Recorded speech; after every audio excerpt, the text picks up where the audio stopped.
Hello, my beautiful guys, girls, gays, and theys. Welcome back to I Said What I Said. Woo! Hosted by your favorite doll, me, Loulou, of course. Thank you for tuning in to another episode. And this week, I actually wanted to speak about something that's like really dear to my heart. And you guys are going to be like, this is so cringe.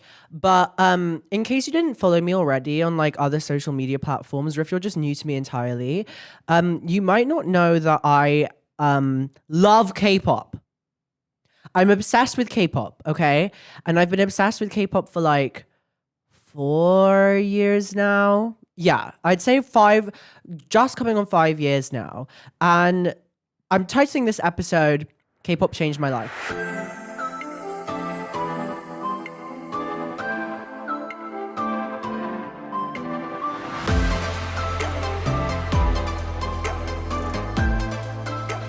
It really did. And it has benefited me in so many ways that I can't even begin to explain.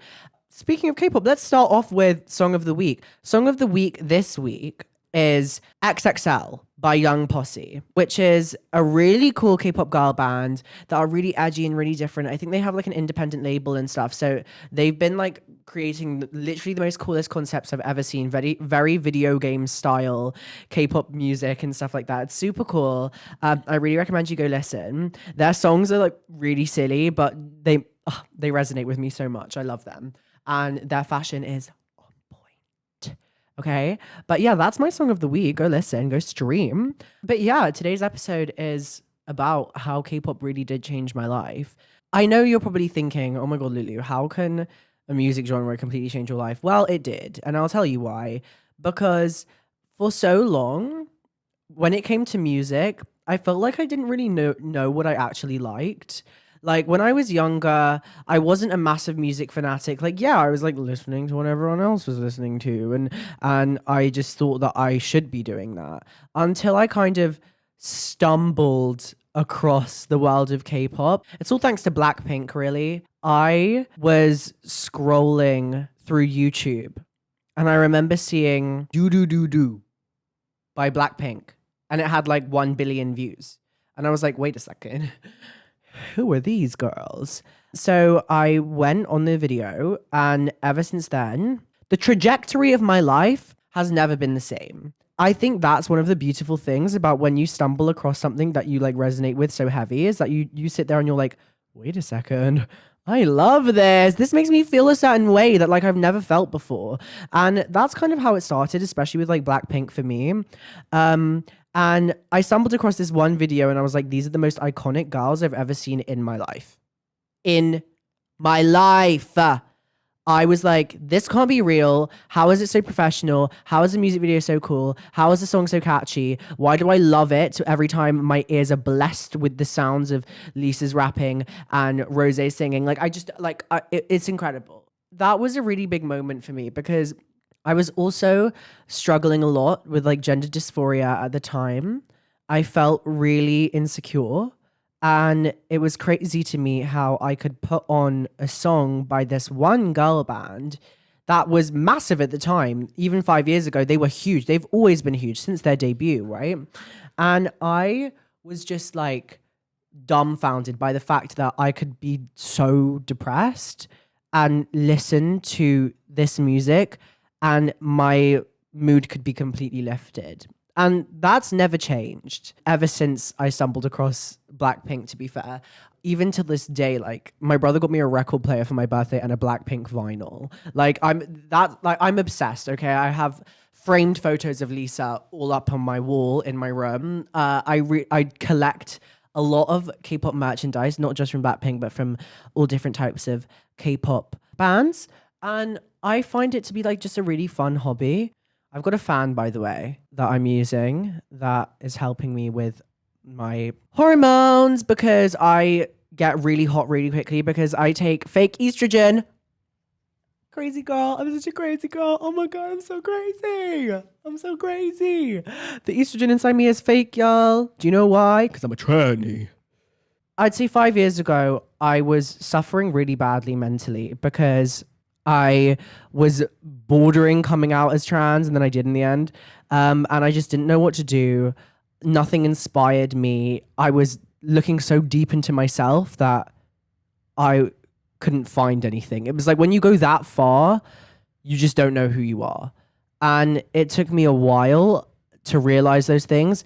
And K-pop really helped me. And you're probably wondering, well, how? Like, how? Like, that K-pop has nothing to do with you. And yeah, maybe it doesn't. Maybe I don't live in South Korea, or maybe I can't speak Korean. Like, but it's not the point. I think it was the fact that it was something that I could be so heavily interested in and enjoy and feel happy to be doing. And it had been so long since I had a thing that was making me just so purely happy. And that's kind of how K-pop kind of changed my life. It was that one day that I stumbled across BLACKPINK and I saw who they were, and ever since then became obsessed. And then all it takes is for you to stumble across one band or one singer for you to like stumble into the whole realm of K-pop, because it's crazy. The vastness of the K-pop community, the K-pop fan bases, the just everything that like all of the media you can consume just to do with K-pop is crazy. Like the reality TV side of things, then you have the music shows and award shows, and then you have every single one of these K-pop bands has their own YouTube channel where they post vlogs, and they post like it's endless. It's absolutely endless, especially with the uprising of TikTok and how that is boosting so much. I mean, right now I'm thinking about the songs that you probably know right now that is K-pop. Like you can think about "This Time I Want You, You, You, You." Like you probably know that song, right? That's part of like Hype Records. Bear in mind, New Jeans is under massive fire right now, and they're one of my favorite girl bands, and it's extremely sad. And that I will speak about that later, like the toxicity of K-pop, because it is true.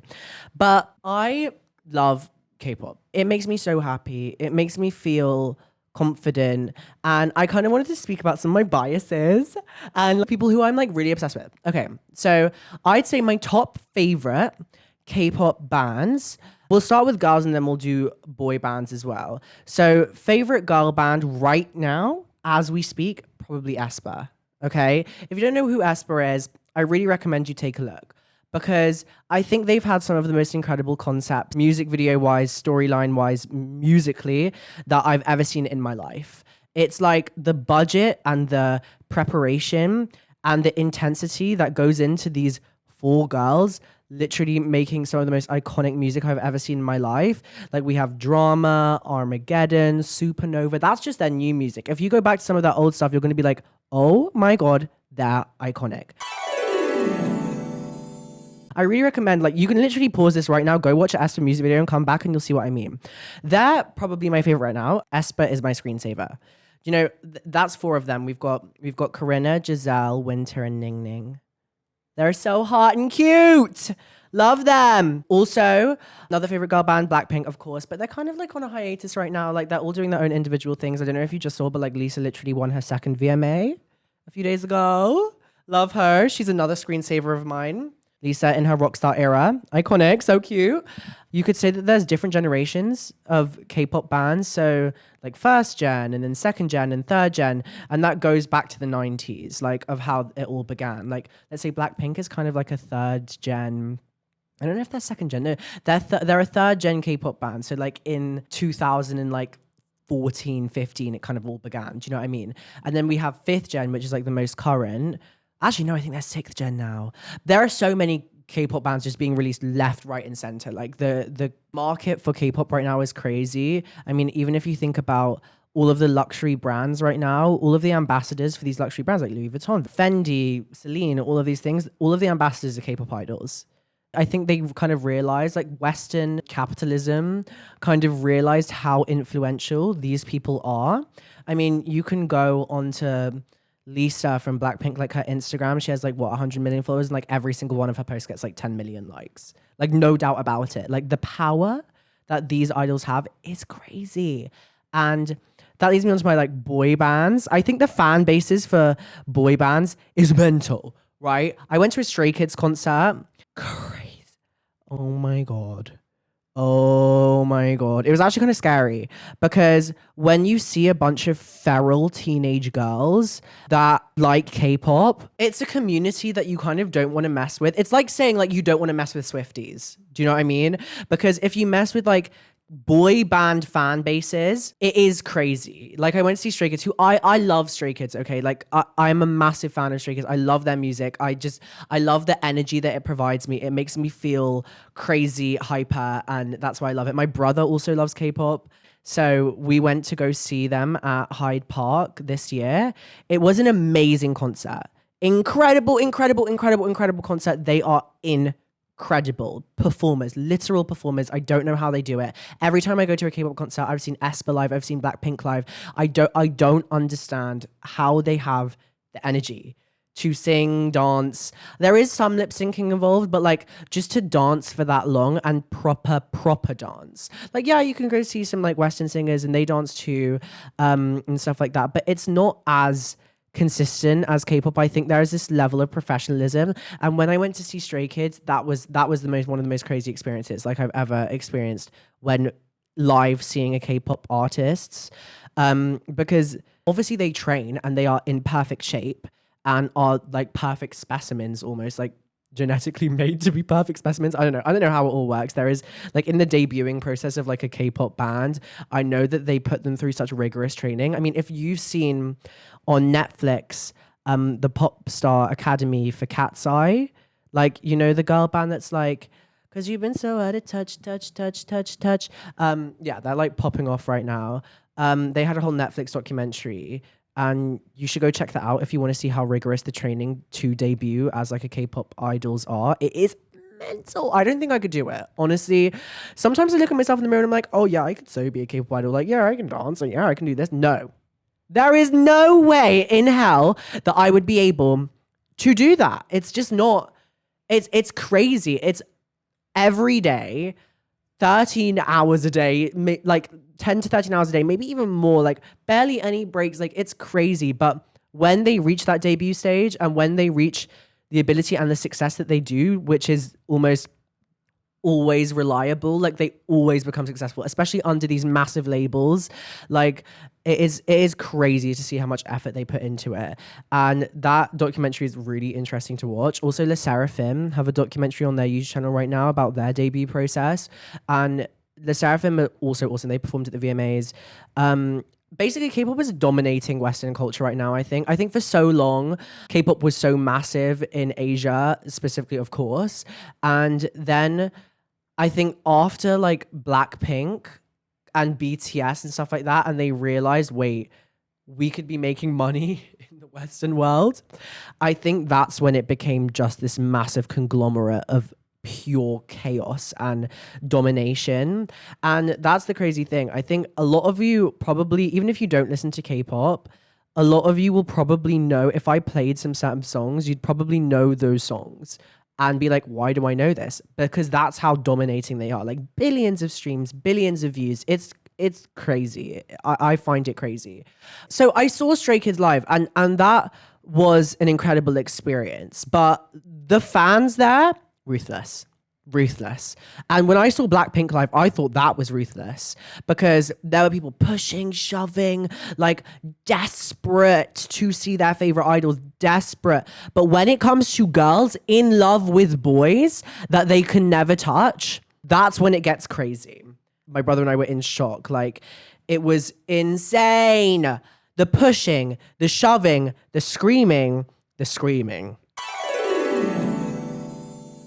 Yeah, I can only scream for so long, but I like next to me, I was in the golden circle. Like, we were up close and personal. Like, we were very close to the stage. And these girls screaming, there was like a gaggle of like 13-year-old girls near us. Oh my God. I could hear more screaming than Stray Kids, and that's when you know how successful a band is when you can hear the music, but just the pure muffle of and like intensity of the screaming of the crowd is so intense that like you're on the train home from the concert and your ears are ringing. I wasn't mad about it. Do you know why? Because I love them too, and like, you know what? I respect people that love. I respect fan bases that love, that will go through heavy endeavors to support their favorite idols. I mean, basically, there is this app, right, called Weverse. It's a Korean app. I do have it downloaded on my phone, and basically, a lot of the idols actually use the app to like post updates and do live streams. So it's crazy. Like it was Blackpink's 8th anniversary this year, and they did a live stream on Weverse. There was like 1 million people on the live stream. Like imagine like what? Like 1 million on one live stream. It was crazy. I sometimes think to myself, like, I wonder how crazy it is for these idols. Like, do they like they have no privacy? They have to be so reserved and so respectful at all times because they're just being watched 24/7. And sometimes I think to myself, do I play a part in that culture? Yes, I probably do because I watch these people 24/7. I enjoy it. I enjoy consuming the content.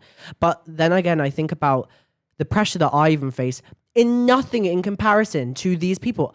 I am nothing in comparison to these idols and stuff like that, incredibly famous singers. And I feel pressure all the time. And it makes me think, oh my God, they must be so resilient. And that what's been interesting is this kind of like culture shift in the K-pop community of idols standing up for themselves and revealing the truth. Once again, go check out the New Jeans situation if you want to see that literally happening right now, right? But then all of these documentaries that are being released, these docuseries on YouTube of all these different idols and like the behind the scenes stuff and like how pressurizing it really is. Like, you know, the impeccable health that you have to be in that is nearly impossible to reach. And then it's just so multifaceted. Like I could speak about it for hours and I don't want to keep you guys for hours speaking about it, but like, I just want to like emphasize how interesting it truly is. I recommend if you're interested in like exploring a new genre of music or content in general, like the K-dramas on Netflix are some of the best TV series I've ever watched. Like this isn't just to do with K-pop itself. Like if you venture into the K-drama series, I mean, think about it, right? Squid Games was one of the few K-dramas that like dominated the Western world as well. I remember watching Squid Games and being like, wait, there's like a whole category on Netflix just for K-dramas and I never knew about this. So I watched a bunch of K-dramas, shocked. Have you seen the movie Parasite? That's a crazy, crazy, crazy film, okay?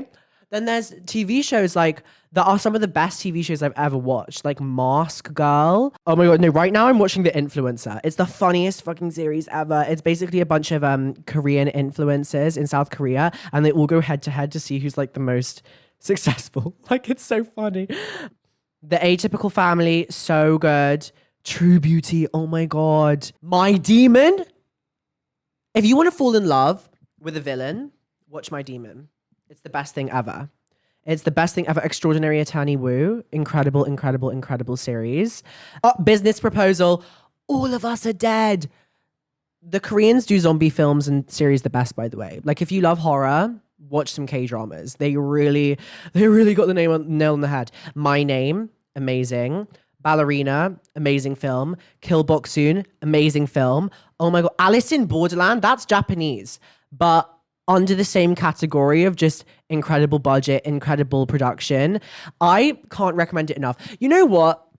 I'm going to take a step back. I can't recommend enough you just stepping into this genre because I feel like a few years ago, everyone was like, oh my God, it's so cringe. You like BTS? Don't get me wrong. I've never really been a massive BTS fan. I don't know why. I think I was too late to that. I feel like everyone was like, oh my God, no, it's so cringe. Like, why do you like K-pop? Like, it's so cringe. Like, you just have bad music taste. No, I don't. No, I don't. Have you heard Rockstar by Lisa? Have you? No, you haven't. Have you heard Supernatural by New Jeans? No, you haven't. Go listen. And it's not just like cringy, like K-pop dancers. No, it's not. You can find like independent solo artists that actually have incredible talent. And I really recommend it. Yeah. K-pop changed my life, guys. Like, seriously. Like, it actually makes me emotional to think about because I enjoy every minute of it. Like, I enjoy, like, my TikTok, if I scrolled through my feed page right now, you guys would be like, Loulou, what the hell? Loulou, what the hell? It's just K-pop. But, like, who cares? Who cares? I enjoy myself. And you know what? I actually am banned from saying the word Lisa in my household. How crazy is that? Because I speak to my parents about Lisa from BLACKPINK so much that they had to tell me to stop. Crazy. because they were bored. But they're the ones that feed into it. For my birthday, they got me a bunch of like professionally framed photos of Lisa and like Hyunjin and Felix from Stray Kids.